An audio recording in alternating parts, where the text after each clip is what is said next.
একটা মেয়ে হয়ে বলতেছি, ছেলেরা আসলেই অনেক বেশি ভালোবাসে। কেউ মানুক বা না মানুক, আমি এই কথাটা মানি।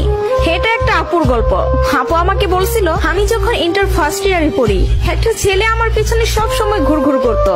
আমি যেখানেই যেতাম ও ঠিক আমার পিছনেই থাকতো। আমরা একই মহল্লাতে থাকতাম। সেই ছোটবেলা থেকে আমি ওকে দেখতেছি। একটু জেদি, তবে কোনো মিথ্যা নেই ওর ভিতরে। ফলচাতুরি এসব কিছুই বুঝে না, আর অনেক চাপা স্বভাবের একজন মানুষ। কষ্ট হলেও মুখ থেকে কোনো কথা বের করে না। ওই যে একটা কথা আছে না, বুক ফাটে তো মুখ ফুটে না।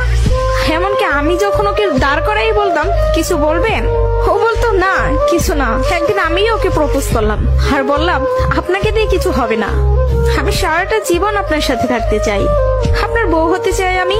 কখনো দূরে সরাই দিবেন না তো? জীবনে যা কিছুই হয়ে যাক, আপনি আমার পাশে থাকবেন, কখনো আমাকে একা ফেলে যাবেন না। যদি এই ওয়াদা করতে পারে তাহলে আমি রিলেশন করব। ও অনার্স ফার্স্ট ইয়ারে পড়ে। ও বলল, জীবনে যা কিছুই হয়ে যাক, আমি তোমাকে কখনো ছাড়বো না। আমাদের সম্পর্কের বয়সটা যখন 2 বছর, তখন আমার বাসায় বিয়ের প্রেসার দেওয়া শুরু হয়ে গেল। ফ্যামিলি থেকে ছেলে খুঁজতেছে, সরকারি চাকরিওয়ালা, বিসিএস ক্যাডার। এসবের মধ্যে আমি ওর কথা বলতে ভয় পেতাম, কারণ ও এখনো পড়ালেখা করতেছে।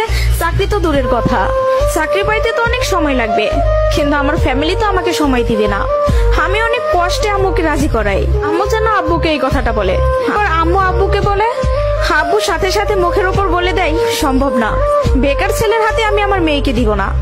তখন আমিও ভাবছিলাম, কথাটা তো ভুল না, কথাটা তো সঠিক। কোনো বাবা মাই চাইবে না বেকার ছেলের কাছে মেয়েকে বিয়ে দিতে।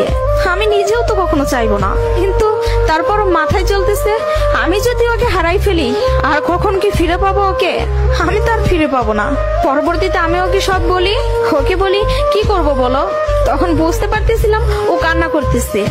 ও আমাকে বলে, আম্মু ডাকতেছে, জাস্ট একটা মিনিট, আমি আম্মুর কথাটা শুনে আসি। তুমি একটু লাইনে থাকো, এসে তোমার সাথে আমি কথা বলতেছি। আমি তোমার জীবনে আছি 2টা বছর, কতটুকু আমাকে চিনো জানো আমি জানি না, কিন্তু তোমার পরিবার তোমার সাথে 18টা বছর তোমার পাশে আছে। আমি কখনো বলবো না যে তুমি তাদের ছেড়ে আমার কাছে চলে আসো। আমি জানি না আমার বাসায় থেকে মেনে নিবে কিনা। পড়ালেখা শেষ করতে করতে আরো 2টা বছর লেগে যাবে, কবে চাকরি পাবো সেটারও তো কোনো ঠিক নাই। আমি যদি তোমাকে ভালো না রাখতে পারি, আমি তো নিজেকে কখনো মাফ করতে পারবো না। আমার কাছে তোমার হাসিটা অনেক দামি, তোমার যেটা ভালো মনে হবে তুমি সেটাই করো। তুমি যা বলবো আমি সেটাতেই রাজি। এসব কথা শোনার পরে, আর যাই হোক, একটা মেয়ে তার ভালোবাসার মানুষকে কখনো ছেড়ে যাইতে পারে না। আমি তখন একটা জিনিসই ভাবতেছিলাম, জীবনটা তো ছোট, আর আমি আমার এই ভালোবাসার মানুষটাকে হারাই ফেললে আমি নিজেই সারা জীবন আফসোস করব। এরকম কোন ছেলে আর আমাকে ভালোবাসতে পারবে না, আমি ওকে ছাড়তে পারবো না। আমি বাসায় আবারও বুঝাই, তারা বুঝে না। তারপর আমি বাসা থেকে বের হয়ে যাই। বাসা থেকে বের হয়ে ওকে ফোন দেই আর বলি, আমাকে নিয়ে যাও। ও তাড়াহুড়া করে বাড়ি থেকে চলে আসলো। আমি বললাম, আমি তোমাকে বিয়ে করব।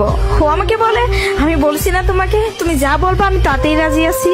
তবে একটা কথা, আমার সাথে থেকে যদি 3 বেলার 1 বেলা খেয়ে থাকতে হয়, পারবা? তার জন্য আমি সবকিছু ছেড়ে আসলাম, তার জন্য আমি সবই করতে পারবো। বিয়ের পরে ওর বাসায় থেকে ফোন দেয়, বলে বাসায় আয়। তারপর ওর বাসায় থেকে মেনে নিল।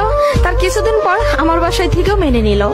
ভালোবাসার জায়গা থেকে যদি বলি, প্রিয় মানুষটাকে নিজের করে পাওয়ার মধ্যে অন্যরকম একটা সুখ কাজ করে, যে সুখটা কখনোই টাকা দিয়ে কেনা যাবে না। আর যদি বলি প্রিয় মানুষটার কথা, আমি ভুল মানুষকে ভালোবাসি নাই, আমার মানুষটা সঠিক ছিল। সেই মানুষটা আমাকে বিন্দু পরিমাণে কষ্ট দেয় নাই। আমি সবসময় একটা কথা বলি, ভালোবাসা সুন্দর যদি মানুষটা সঠিক হয়। প্রিয় মানুষটা যখন নিজের হয়ে যায়, তখন এতটা শান্তি অনুভব হয়, তা হয়তো বলে বোঝানো যাবে না। সুখে থাকতে, ভালো থাকতে টাকা পয়সার আমূল প্রয়োজন পড়ে না, যদি ভালোবাসার মানুষটা পাশে থাকে।